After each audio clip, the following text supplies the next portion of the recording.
Perhaps one of the first things you'll want to do when you first install ChessBase 11 is to designate a reference database.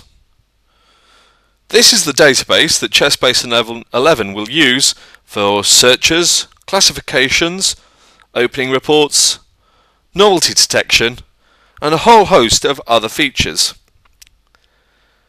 Generally speaking, it's best to use the biggest database you have on your machine, with the best annotations and opening keys.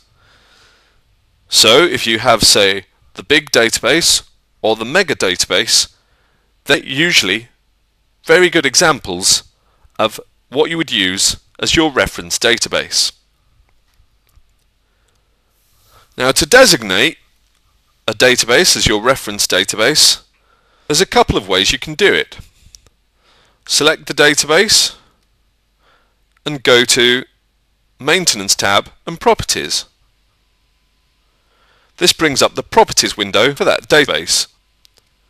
You can also access it via right-clicking, so using the right mouse button to click instead of the left, on the database itself, and going down to Properties and then left-clicking. So here you can see the database at the moment is just designated as a large database. Well, with nearly 4.5 million games, that seems fairly reasonable. But we want to designate it as our reference database, which is simply done by going down here and putting a check by clicking once in the box next to Reference DB. You can see that automatically the list here has moved to reference and the icon for the database has changed.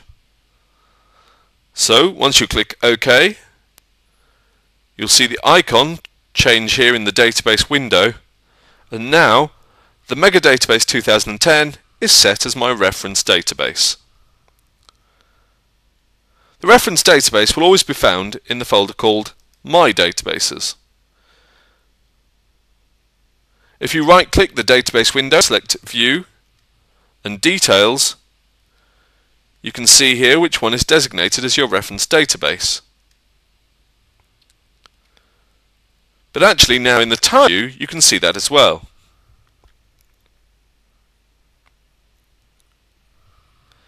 You'll see as we look at some of the other functions of ChessBase 11 just how important it is to have a database designated as your reference database.